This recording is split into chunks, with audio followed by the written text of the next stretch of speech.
माता सीता का श्राप आज भी झेल रहे हैं यह पांचों। आखिर बिहार के गया में क्यों नहीं उगता तुलसी का एक भी पौधा? क्यों ब्राह्मण कभी संतुष्ट नहीं होता? फल्गु नदी सिर्फ नाम की नदी है। क्यों कौआ हमेशा लड़ झगड़ कर ही खा पाता है? कौआ, तुलसी, ब्राह्मण व गाय को माँ सीता ने क्यों श्राप दिया था, इसके बारे में कुछ लोग ही जानते हैं। आइए हम विस्तार से इस बारे में बताते हैं। वाल्मीकि रामायण के मुताबिक वनवास के दौरान भगवान राम, लक्ष्मण और माता सीता पितृ पक्ष में श्राद्ध करने के लिए बिहार के गया धाम पहुँचे। वहाँ ब्राह्मण ने भगवान श्री राम और लक्ष्मण को श्राद्ध कर्म के लिए आवश्यक सामग्री जुटाने के लिए कहा। इस पर भगवान राम व लक्ष्मण नगर की ओर सामान लेने के लिए निकल पड़े। ब्राह्मण देव ने माता सीता से आग्रह किया कि पिंडदान का समय निकलता जा रहा है। यह सुनकर माता सीता की व्यग्रता भी बढ़ती जा रही थी, क्योंकि श्री राम और लक्ष्मण अभी नहीं लौटे थे। इसी दौरान दशरथ जी की आत्मा ने उन्हें आभास कराया कि पिंडदान का वक्त बीता जा रहा है। यह जानकर माता सीता असमंजस में पड़ गईं। तब माता सीता ने समय के महत्व को समझते हुए यह निर्णय लिया कि वह स्वयं अपने ससुर राजा दशरथ का पिंडदान करेंगी। उन्होंने फल्गु नदी के साथ साथ वट वृक्ष, कौआ, तुलसी, ब्राह्मण व गाय को साक्षी मानकर स्वर्गीय राजा दशरथ का पिंडदान विधि विधान के साथ किया।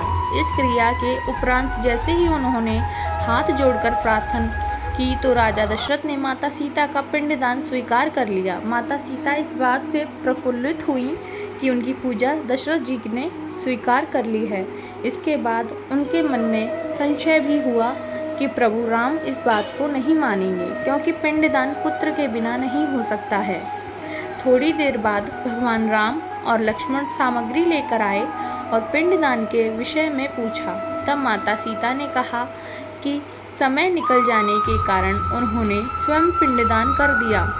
प्रभु राम को इस बात का विश्वास नहीं हो रहा था कि बिना पुत्र और बिना सामग्री के पिंडदान कैसे संपन्न और स्वीकार हो सकता है। इसके बाद माता सीता ने कहा कि वहां उपस्थित फल्गु नदी, तुलसी, कौआ, गाय, वट वृक्ष और ब्राह्मण श्राद्ध कर्म की गवाही दे सकते हैं। भगवान राम ने जब इन सब से पिंडदान किए जाने की बात सच है या नहीं पूछा, तब फल्गु नदी, गाय, कौआ, तुलसी और ब्राह्मण पांचों ने प्रभु राम का क्रोध देखकर झूठ बोल दिया कि माता सीता ने कोई पिंडदान नहीं किया है। वट वृक्ष ने सत्य कहा कि माता सीता ने सबको साक्षी मानकर विधि पूर्वक राजा दशरथ का पिंडदान किया है।